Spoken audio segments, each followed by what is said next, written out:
Bonjour et bienvenue sur ma chaîne YouTube BR Formation.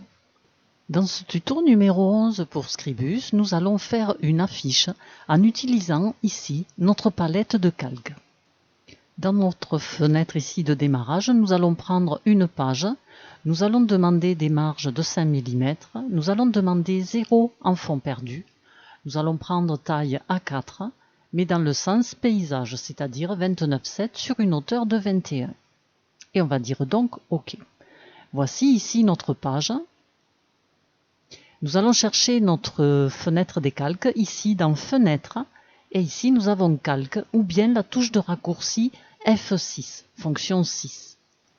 Donc ici, pour notre palette des calques, nous avons ici, par défaut, vous voyez ici un petit carré noir. Ce petit carré noir, si vous partez du principe que vous reconnaîtrez vos calques de fond parce que vous aurez le petit carré noir, vous le laissez comme ceci, mais si vous voulez changer cette couleur, vous cliquez dessus et vous venez ici, par exemple en jaune, sélectionnez la couleur et vous faites OK, donc votre petit carré est devenu jaune.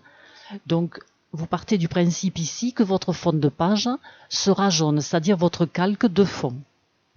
Et ici, si je double-clique sur le ici fond de page, je vais pouvoir changer ce nom. Et moi, je vais l'appeler tout simplement calque 1. Pour faire mon affiche, je vais mettre ici un fond dessous. Donc je vais chercher ici avec mon outil image, je vais tracer ici mon bloc image. Je reprends ma plume blanche, je reviens dessus. Je clique avec le côté droit de ma souris et je vais faire importer une image. Et je vais venir ici, sélectionner mon image. Voilà ici mon image de fond. Je me sers ici des coordonnées géométrie pour caler comme il faut mon image, c'est-à-dire à 5 de chaque bord, X et Y, en largeur donc 287 sur la hauteur de 200, puisque nous avons 5 de marge tout le tour. Maintenant, je pourrais vouloir mettre essayer une autre image, mais je veux montrer aussi ce que ça donne avec celle-là. Et bien tout simplement, dans ma palette des calques, je vais demander un autre calque. Je vais ici le renommer. Alors les nommer, c'est très important. Bien les nommer, c'est très important parce que c'est comme ça que vous allez pouvoir vous y retrouver. Parce qu'à un moment donné, vous risquez de vous retrouver avec 5, 6, 10, 15 calques. Donc nous allons le mettre ici en jaune, puisque c'est toujours un calque de fond, donc on choisit la même couleur. Donc je suis bien ici sur mon calque 2, je viens ici avec mon outil image et je vais tracer ici un autre cadre image et je vais aller chercher mon image que je vais mettre dedans.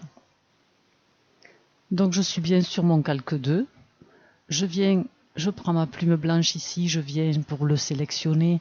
Je clique le côté droit de ma souris et je viens faire importer une image.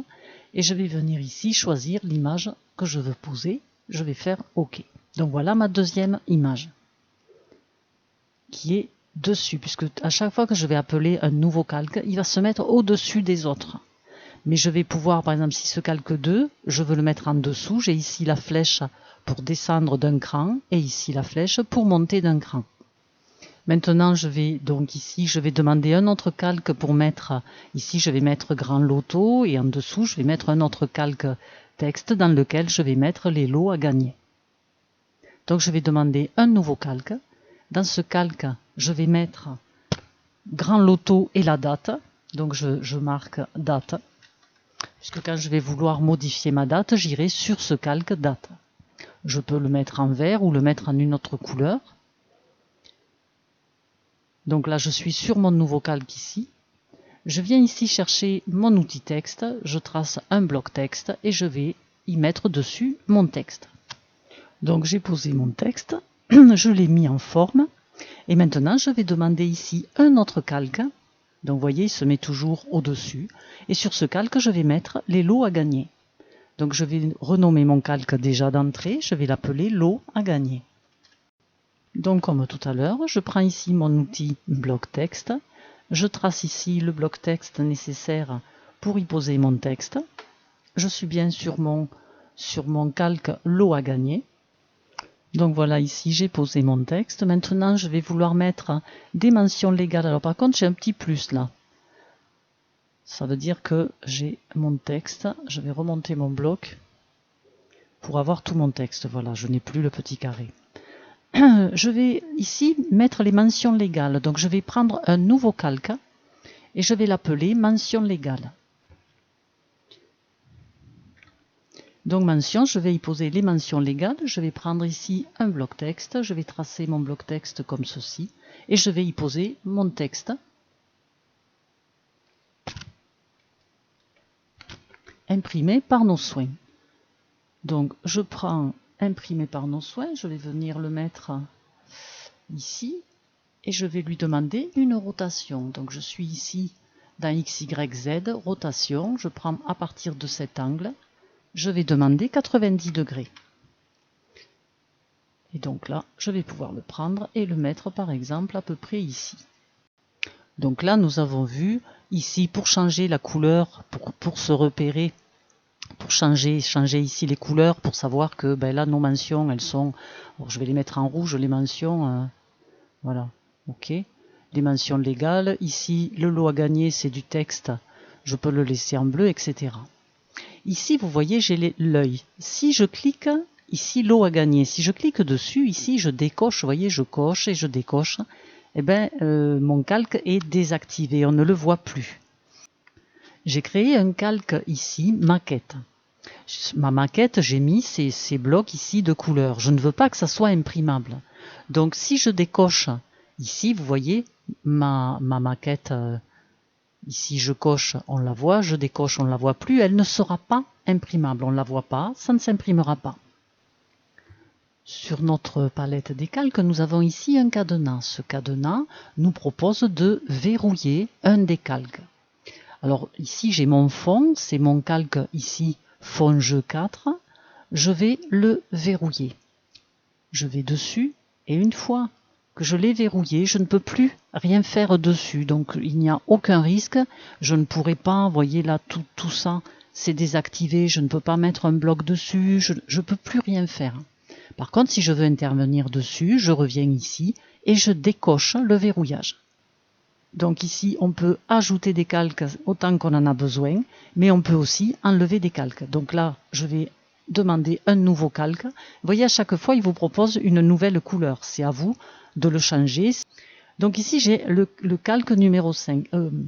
Calque numéro 5. Ce calque numéro 5, je veux maintenant le supprimer. Je me mets dessus et tout simplement, je fais moins. Et donc, mon calque a disparu. Je recommence, je mets un nouveau calque. Sur ce nouveau calque, je vais venir mettre des blocs. Je vais venir par exemple ici mettre un bloc comme ceci.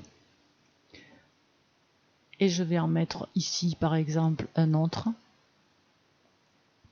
Dans ces blocs, je vais pouvoir peut-être y mettre des images. Je prends ma plume, je resélectionne. Je clique avec le côté droit de ma souris, je fais importer image. Je viens choisir ici une image comme ceci. Voilà, j'ai mon image. Si je double-clique dessus, je vais pouvoir prendre ce que je veux de mon image, la partie que je veux. Je lâche, je reviens ici, je double-clique et je vais aller chercher aussi une autre image. Comme ceci, je vais faire OK. Et pareil, si je veux, hop là, je double-clique dessus et je peux déplacer. Voilà l'endroit qui m'intéresse de mon image. Les images, je pourrais vouloir pareil, leur faire subir une rotation éventuellement. Je peux les mettre à 30%. Et celle-là, par exemple, je vais la mettre à 340. On peut essayer 340.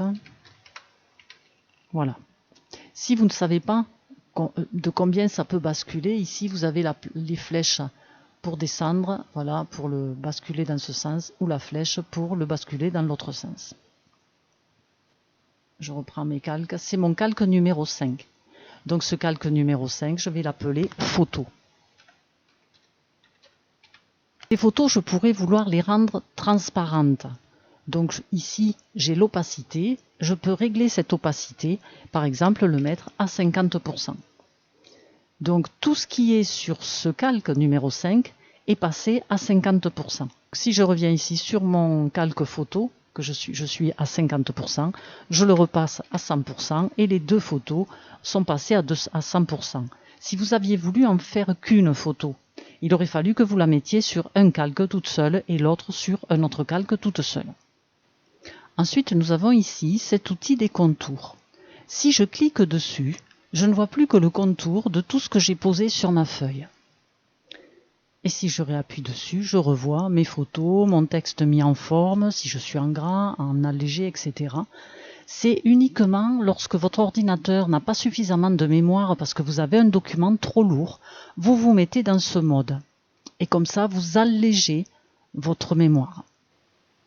Ici, sur mes mentions légales, je me rends compte que j'ai mis « Imprimé par nos soins » et il me manque « Pas jeté sur la voie publique ».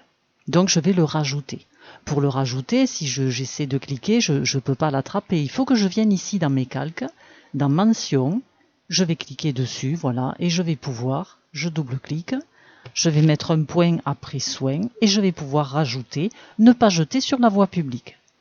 Une fois que j'ai ajouté « Ne pas jeter », là vous voyez mon bloc n'est pas suffisamment grand, je prends ma plume blanche et ici j'ai les poignées, donc je vais pouvoir agrandir. Donc voilà mes mentions qui sont en règle, imprimées par nos soins, ne pas jeter sur la voie publique. Ce tuto arrive à sa fin. Je vous souhaite une bonne fin de journée et je vous dis à très bientôt pour un autre tuto. Au revoir. Si la vidéo que vous venez de regarder vous a fait avancer, vous a été utile, vous pouvez la liker ici et vous pouvez vous abonner. Vous pouvez laisser un commentaire ici, ajouter un commentaire, vous cliquez dessus et vous mettez votre commentaire. Et voilà, je vous remercie. Au revoir.